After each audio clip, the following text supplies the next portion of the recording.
Bom, vou começar esse vídeo rápido até. Não, rápido não, mas é porque vai ter esse é o meu último comunicado. Eu não aguento mais todo vídeo ter uma desculpa. Se tivesse alguém assistindo, ia ser muito chato, mas pra mim já é chato, né? Imagina pra outras pessoas. Todo vídeo eu tenho uma desculpa, todo vídeo, não sei o que, tava ocupado, foda-se, sinceramente. O bagulho é que eu venho aqui pra falar de futebol, se não interessa se foi ontem, se foi semana passada, enfim, o jogo no caso. Mas é isso, é o último comunicado com uma última desculpa, porque é uma última desculpa, vai. Porque eu já perdi 1 minuto de vídeo falando, mas é isso, já vamos começar. Falando do mata-mata já que ocorreu nesse final de semana na Eurocopa. Primeiro de Suíça, vamos de Suíça e Itália. Suíça 2, Itália 0. A Suíça colocou a Itália na roda, sinceramente. Não só o primeiro tempo, mas o segundo também. A Itália reagiu, até tentou reagir no segundo tempo, vamos falar aqui, mas assim, no desespero. Muito mais no desespero do que na técnica, que a Itália tem mais do que a Suíça, mas pelo visto que tem de técnica não tem de treinamento. Porque desde que começou a Eurocopa ela não convence. Ela até de certo modo convenceu contra a Albânia, mas depois só jogou pior, só foi murchando, vamos por assim dizer. Murchando, vamos por assim dizer, mas foi murchando mesmo, porque o time foi cada vez pior, sabe? Passou mais na bacia das almas ali no último segundo, nos últimos 40 segundos do jogo da Croácia, mas não mereceu. Talvez a Croácia também, não sei se a Croácia também mereceu, mas a Itália com certeza não. É... E a Suíça, né? Peraí, segundo tempo, papapá. Isso mesmo. É isso mesmo, peço perdão aqui. A Suíça tem muitos méritos também. Esse time é muito bem treinado pelo Iaquim, que eu fui descobrir o nome desse cara só quando eu fui fazer o roteiro, as minhas anotações. E assim, é um time muito bem treinado, que acha muito bem o meio, que alarga bem o campo com Ndoye, com Vargas, com outros jogadores que podem entrar, que eu sinceramente não lembro. Não lembro, porque eu só vi o primeiro jogo e esse da Suíça. Então, e eu acho que é a mesma escalação, basicamente. Mas todos esses jogadores jogam muito bem. E jogam muito bem por causa do treinador, né? Porque o Vargas, que foi o melhor dessa partida, é do Augsburg. O Ndoye eu nem sei de onde que é. O Embolo era do Borussia Mönchengladbach. Eu nem sei onde ele tá mais. Eu sei que ele foi para um time, se lesionou. E agora ele tá em processo de recuperação. Mas falando mais um pouco do time, assim, o Xhaka talvez seja o maior destaque de nome, porque acabou de ganhar uma Bundesliga invicto com o Bayer Leverkusen. Mas além disso, não tem mais nada, né? Tem o Akanji, lógico, tem o Akanji, tem o Sommer. Assim, você falando de nome, tem bons jogadores, mas bons jogadores não é um jogador incrível. É bons jogadores, que bem treinados, igual né? Igual acontece, dão um resultado e deu resultado. O time jogou muito bem o primeiro tempo. Já começou o segundo tempo com uma jogada individual do Vargas, que fez um golaço, que fez um gol que, do único jeito que poderia passar pelo Donnarumma, no único não, mas um dos poucos, né? Porque teve o primeiro gol, se teve o primeiro gol, é porque tem outro jeito. Mas o gol do Vargas, que assim foi no ângulo, ela foi subindo e depois desceu, encobriu ele e mesmo assim foi fazendo curva. Então foi um lindo chute. E destacar mais ainda a jogada pessimamente treinada, né? Eu não vi esses primeiros 9 segundos, assim. Acho que a Suíça fez o gol com 20 e poucos, 30 segundos. Eu não vi esses 20 e poucos segundos, eu vi basicamente só o gol. Mas, assim, a bola começou com a Itália. Assim, a bola tava com a Itália, ela perdeu a bola em 10 segundos, entregou no pé da Suíça, a Suíça contra-atacou, teve alguns toques de bola, cortou pro meio, Vargas chutou e fez o gol. É, assim, é inacreditável porque isso também, além de tudo, mostra a fragilidade da lateral, das laterais da seleção italiana, que com Di Lorenzo e Di Marco não consegue suportar. O Lamine Yamal já tinha mostrado que o Nico Williams e o Lamine Yamal, mas muito mais o Nico Williams, pelo lado do Di Lorenzo, inclusive, que saiu o primeiro e o segundo. O primeiro e o segundo gol, inclusive, saiu pelos dois. O gol dele, os gols da partida saíram por causa do lado dele. Mas porque tem pouca cobertura e ele é ruim. Ele não é de nível seleção italiana, né? Ele não é ruim, mas ele não é de nível. E assim, é, eu não sei se o Spalletti vai ser demitido, mas se ele não for, tem que consertar isso urgentemente. Mesmo com treinamento, porque assim, esse jogo ele mostrou que ele não parece ser mais aquele do Napoli, sabe? O time do Napoli sufocava muito mais, tinha muito mais posse, tinha muito mais ímpeto do que esse, que a Itália recuou totalmente contra a Suíça, que é conhecida por retrancar. E isso tem muitos deméritos da Itália, tem méritos da Suíça, que como eu falei é um time bem treinado, mas a Itália também tem deméritos. É, como, é, a, Vamos ver se a Suíça pode bater, né? Pode potencialmente bater a Inglaterra do Southgate, que inclusive já vamos entrar nele, né? Porque já é a próxima partida. Mas vamos ver se eles com esse bom treinamento do Yakin conseguem ganhar, né?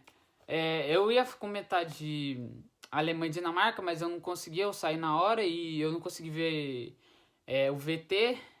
Eu ia ver o jogo todo para comentar, só que parece o VT bugou de alguma forma, não sei porquê, e aí acaba que eu não consegui voltar nem assistir nada. Mas falando de Inglaterra, já passando para hoje, domingo, para Inglaterra e Eslováquia, a principal ponto é o Bellingham, mas além do Bellingham, falando, o principal ponto da Eslováquia é o azar deles, porque um time competente, foi muito competente enquanto segurou o resultado. Aconteceu mesmo com a Bélgica, e a Bélgica criou muito mais. Então, assim, mais o azar, foi mais hoje o que decidiu mais foi o azar do que a incompetência da Eslováquia. Para mim eu tenho isso, porque a Inglaterra não jogou bem. O primeiro tempo eu fui ver algumas estatísticas, não teve nenhuma chance clara, não teve pouquíssimos chutes e a Eslováquia chutou muito mais, mesmo ganhando. Eu acho que fez um gol aos 20 e poucos minutos. Então, assim, metade da partida tava sufocando para fazer o primeiro e a outra metade estava fazendo para ampliar. Então, a Inglaterra não teve reação. O, assim, falar do Bellingham é algo que tem que ser comentado. Todo mundo já comentou, né? Porque ele foi o ponto de inflexão nessa partida. Um gol de bicicleta aos 95 faz diferença. Faz muita diferença, inclusive. Porque ele tirou um coelho da cartola que, assim, o Kane não tirou, não conseguiria tirar. Qualquer um, Foden, qualquer um mesmo dessa seleção não conseguiria tirar. Porque o Foden saiu e saiu o gol da Inglaterra, por exemplo. O Bellingham podia estar mal, mas o Southgate pelo menos acertou nisso, né? Em deixar ele. Perdão. E assim, ele tem que ser o ponto mais importante dessa Inglaterra, porque foi só por causa dele que o time conseguiu ter uma empolgação, ter um alívio, né? Porque esse gol foi mais de alívio do que de, né, comemorar e tal. E assim, esse alívio e esse extravasamento do time fez com que voltasse para a prorrogação muito bem. Voltasse, não muito bem, mas pelo menos com ímpeto, com vontade de ganhar. E assim, muitas pessoas não gostam do Southgate, eu sou uma delas. Mas uma coisa que pelo menos ele mostrou hoje é que o time não é de areia, não é de ferro, na verdade, mas não é de areia. É um time que pelo menos tem um pouco de sólido que tem, ele consegue pelo menos manter, porque desde 2018, 2016, um time desse com aquele treinador que eu nem mais lembro o nome teria perdido, porque caiu para a Islândia, cair para a Islândia e para Eslováquia que é dois palitos, mas assim, eu não sei como é que é, né, o vestiário da Inglaterra para dizer isso, mas pelo menos o time mostra um pouco de união, e não só eu que estou dizendo, muitos jornalistas até, que assim, alguns falam, vamos falar aqui que jornalista inglês tem muito que fala merda, vamos por assim dizer. Não é que o brasileiro saiba tudo de futebol, mas tem uns ingleses que, meu Deus, que são fora da realidade. Mas tem alguns que realmente têm pontos interessantes sobre o Southgate, e um deles é que o time é unido e o time, pelo menos assim, consegue ganhar algumas partidas e consegue ter várias histórias para contar, porque um time, a Inglaterra não ia desde 66 para uma semifinal de Copa, foi em 2018, 2020 foi para uma final de Eurocopa, nunca tinha chegado lá. E 2020 chegou bem, perdeu, mas por causa de um pênalti perdido do Kane, por exemplo, e uma França que seria vice-campeã. Então foi, assim, é um time que pelo menos isso tem, um certo nível de união tem. Além do Bellingham, tem que se destacar também o Palmer, que melhorou muito o time quando tirando o Saka da direita e colocando o Saka na lateral e colocando o Palmer por ali. O time, ele não foi crucial, porque não foi ele que empatou o jogo, não foi ele que cobrou lateral, não foi ele que deu a casquinha pro Bellingham, pra bola vir pro Bellingham dar de bicicleta, mas foi ele que fez o time ter uma outra dinâmica por ali. O Saka não tava conseguindo e o time e o Trippier tava lesionado, né? Acabou que era uma improvisação, mas que acabou dando certo. E assim, o ele eu tô gaguejando aqui, mas ele deu uma boa dinâmica pro time, como eu disse, e além disso, cobrou a falta que sairia o gol do Kane. Aí é uma coincidência, mas assim, ele deu uma outra dinâmica, ele deu um arzinho pro time. Ele tá pedindo passagem há muito tempo.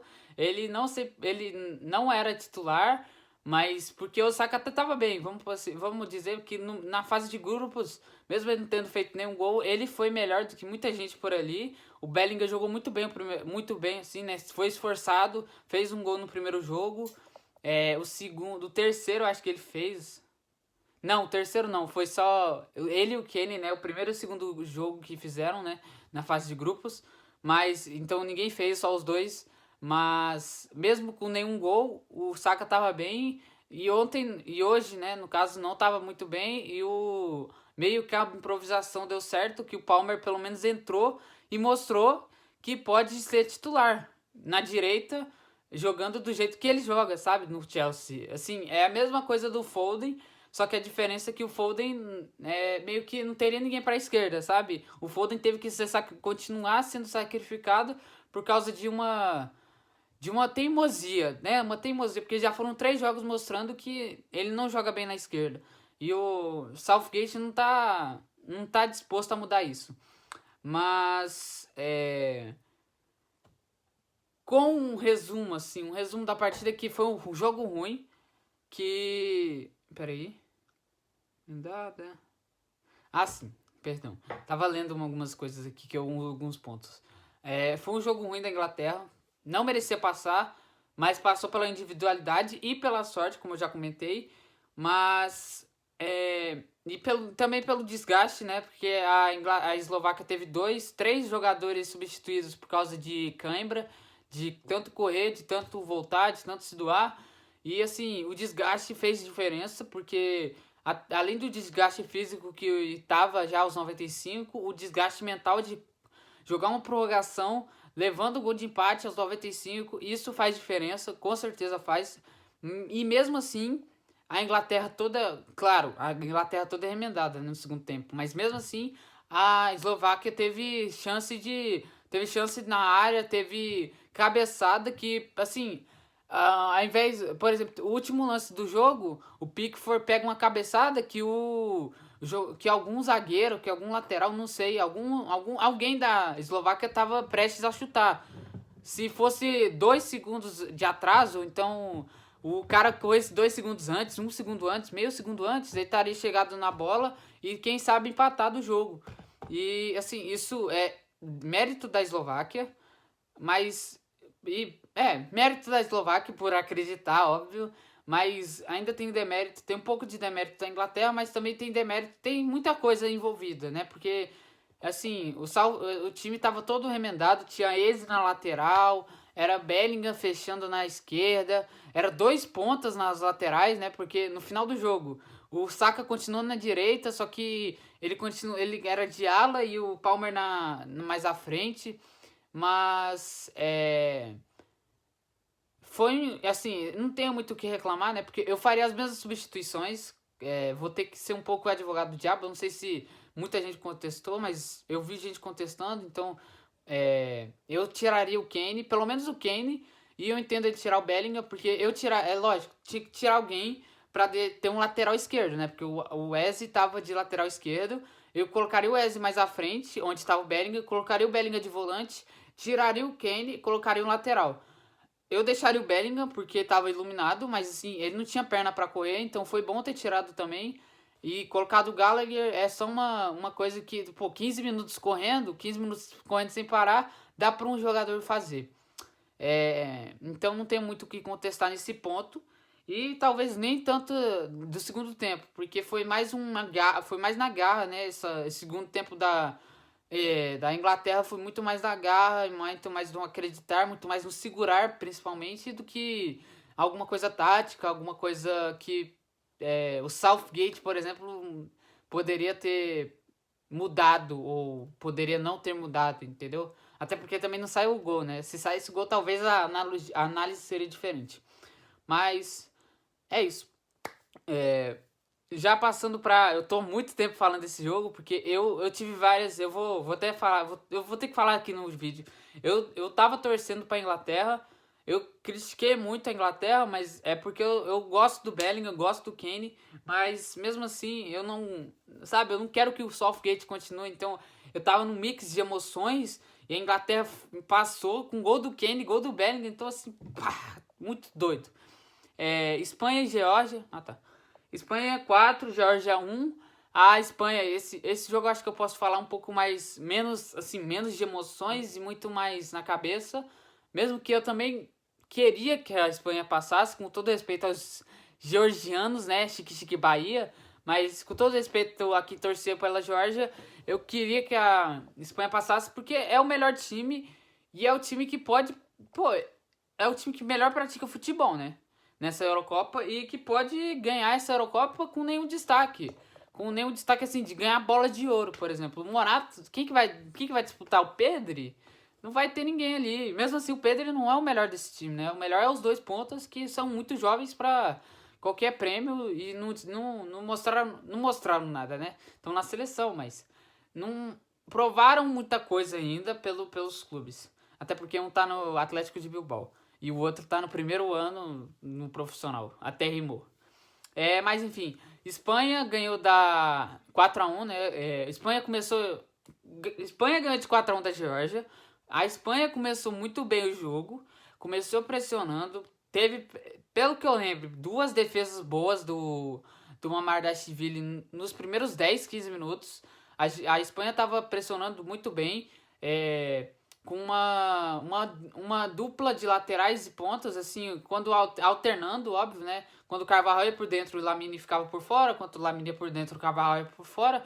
Mas mais do que isso, uma troca de meias e pontas, que mesmo assim, os meias eles atacavam a área e os laterais e,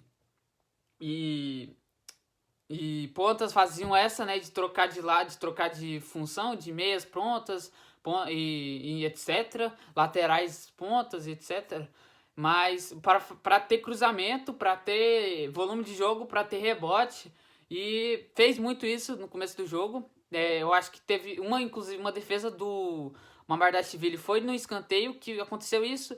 O Nico Williams pegou na esquerda, enfiou na profundidade pro Cucurella. O Cucurella cruzou, foi escanteio, veio o cruzamento do escanteio. O Mamardashvili fez uma boa defesa. E isso durou basicamente o jogo todo. E porque. E sim, durou basicamente o jogo todo. Ponto. Porque antes disso, a coisa mais importante ainda teve o gol da Geórgia.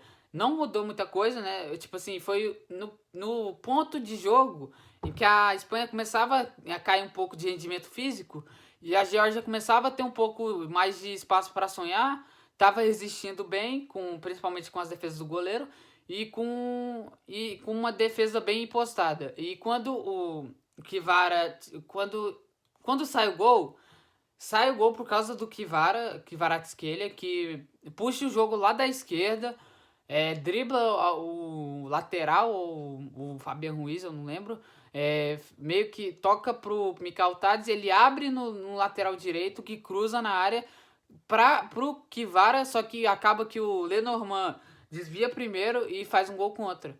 Então, assim, na primeira chegada, na primeira investida da Geórgia, sai o gol. Parecia que a Espanha, por alguns minutos, 5, 10 minutos, que teve algumas, talvez, saídas da Geórgia, parecia que a Espanha talvez, né, talvez ia dramatizar o jogo, só que acabou que não. O time, depois desse momento, sabe, desse momentum que chamam por alguns, que é chamado por alguns, né, esse momentum passado pela Geórgia, a Geórgia não ampliou, a Geórgia não teve, né, não teve nenhuma chance real assim, até quase teve uma simulação do Mikal Tadis dentro da área, mas meio que não foi nada mesmo. Mas além, assim, depois de passar desse momento, que teve essa chance, teve essa simulação de pênalti, que não teve cartão, mas foi simulação para mim, a Espanha continuou do mesmo ritmo. Ela não tava tão assim, porque no começo do jogo, realmente, tava, como é que é? Tava impressionante a intensidade, a marcação, a tudo da Espanha. Mas, assim, o time continuou bem, continuou com volume. E o gol saiu merecidamente. Não só porque eu tava torcendo, né? Fazer esse disclaimer, mas porque o time tava merecendo mesmo. O time veio numa jogada de. Veio na única jogada que poderia ser pro Mamardashvili não pegar. Do único jogador que chuta muito bem de fora da área e que o Mamardashvili não poderia pegar, né? A bola vem do próprio Rodri, né? Que eu tô falando. Caso você não tenha entendido, é o Rodri que eu estou falando. O Rodri lança pro Nico Williams, o Nico Williams devolve pro Rodri, assim, com muito espaço dentro da meia-lua ali. E ele faz um gol no cantinho, assim, que o Mamardashvili tinha que ser dois para pegar, eu diria. A Espanha só não virou ainda no primeiro tempo porque não tinha tempo. Eu acho que o gol saiu aos 38, 39, assim, alguma coisa. E o time meio que. A Geórgia meio que consegue resistir ainda, mas a Espanha continuava muito em cima e com um momentum a favor dela, poderia virar o jogo. Acabou que esse momentum continuou no segundo tempo, porque assim, era uma pressão absurda mesmo da Espanha, assim, não parece assim, né? Não é que assim, não é só um time que jogou, né? Mas se você for ver os números, oportunidade de chance criada, né? O XG pareceu pelas estatísticas, mas assim, a Georgia ainda tentava alguma coisa, o Kvaratskhelia dava alguns dribles, fazia alguns lances e tal, mas isso de nada adiantava, né? Bom, como deu pra ver, o celular descarregou. Eu esperei já umas 30 minutos para carregar, eu acho que tá 20 e poucos por cento. É um iPhone, né? Então era de. Eu fui Juvenas, eu até falei com minha mãe, porque ela já queria ir dormir, já é tarde aqui. Mas vamos continuar, né? O Kvara, eu tava falando do Kvaratskhelia, que ele tava tentando algumas coisas, ele tava tentando dribles, ele tava tentando arrancadas tava tentando carregar o time junto com o Mikal Tadze, mas acabou que não adiantou, porque era uma Geórgia que não conseguia reagir, né? Porque, assim, eu não sei se eu já tava falando do 2-1. Acho que eu tava ainda falando do 2-1. Inclusive, deixa eu pegar minhas anotações. É, assim, era um 2-1 que a Geórgia não conseguia reagir, mesmo que tentasse, porque a, a, a Espanha sufocava. E, assim, foi como eu disse, pelas estatísticas, parecia que só um time jogou. A Geórgia tentou, mas pareceu mesmo, ainda em sensações, porque todo o rebote era da Espanha, toda jogada que sobrava assim era da Espanha. A Espanha pressionava bem, a Geórgia lançava mal, a Geórgia saía mal. E não é que saia mal também, porque tem mérito da pressão da Espanha, né? Porque pra mim e pra muita gente, né? Eu acho que eu digo pra mim às vezes, mas a maioria das muitas coisas que eu falo também, muitas outras pessoas acham. Eu não tô, né, andando pela manada, mas assim, tem muitas coisas que eu concordo, né? Então, mas assim, pra mim e pra muita gente, continuando, esse é o melhor time, o time que melhor jogou nessa tá melhor jogando nessa Eurocopa. E é isso, né? É o melhor time contra a Zebra. A Zebra poderia passar, tava passando até 30 e poucos do primeiro tempo, mas acabou que a individualidade, a pressão, não só a individualidade, mas o coletivo também fez diferença. E assim, não só isso também, porque tem um bom técnico. E isso tudo, na verdade, não só isso, né? Não é não só isso. Isso tudo deriva do bom técnico que tem à beira do campo. É, desde o jogo do Brasil, esse time joga bem. A Espanha controlou bem o Brasil. Fez 2 gols mandrakes? Fez. 2 pênaltis, 2 gols mandrakes? Fez. É, mas dominou o Brasil. Mereceu fazer 3 gols, não daquele jeito, mas mereceu fazer 3 gols, entendeu? É um time que é muito bem treinado, muito bem montado e que vem das raízes do jogo posicional, né? Então era de se esperar que talvez jogasse bem mesmo. É, depois do segundo gol entrou, bem na hora que saiu o segundo gol, entrou o Olmo, tanto que ele até comemora junto com o treinador, assim, o treinador tá passando instrução, e aí sai o gol, os dois comemoram, etc, ele entra.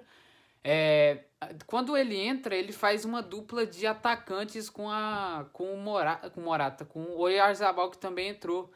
Eles fazem uma espécie. Eles fazem um 2-4-4 igual o do Bayern. Não é o 2-4-4, né, de crime, pelo amor de Deus, não pensem isso.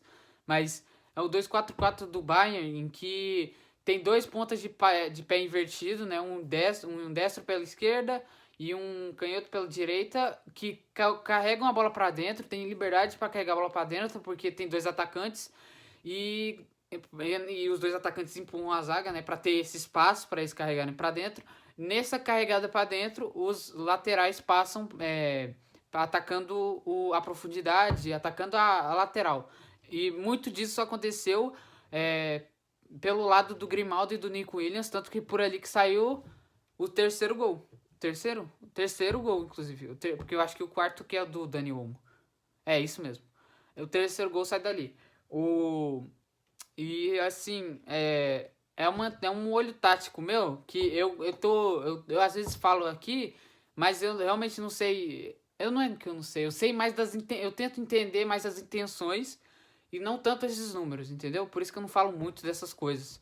Mas é um time que tem em ambos os casos, desde o 2-3-5, né, com os dois laterais trocando com os meias, os dois laterais, né, além de trocar com os meias ali nas ultrapassagens, é, fazendo esse movimento de para dentro ou para fora, dependendo do ponta, ou no 2-4-4, que os pontas vão para o meio e os laterais atacam a profundidade. Em ambos os casos, a intenção foi sempre a mesma, que é sobrecarregar as laterais, ter um contra um, principalmente no segundo, né? Porque os dois de pé trocado são de pé trocado, então eles naturalmente têm que ir para dentro. Então, para que vão colar eles mais nas laterais? Tem que deixar eles ir para dentro, chutarem, se arriscarem, etc. Mesmo que isso já estivesse acontecendo desde o começo, assim. Eles estavam desde o começo, assim, desde o primeiro jogo, inclusive. Mas é isso, basicamente. Essas coisas táticas, assim, eu gosto de incrementar para ter um pouco mais de conteúdo e, enfim. De resto, pessoal,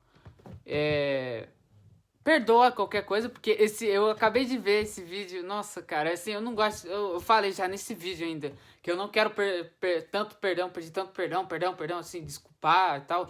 Desculpinha esfarrapada, mas perdão pela reação, assim, foi uma reação. Eu não sei se vai estar no vídeo, mas assim, quando o celular descarregou, deve ter um corte aí. E assim, eu tive uma reação completamente não desproporcional, mas tive uma reação meio esquisita e tal. Mas, tirando disso, perdoa também porque eu tô postando isso aqui 11h30 da noite. Mas é isso. De resto, deixa o like se você gostou, dislike se você não gostou, óbvio. Comenta alguma coisa aí. Pode até falar o que você achou, se achou ruim, etc. Compartilha, obviamente, compartilha se você quiser. Valeu!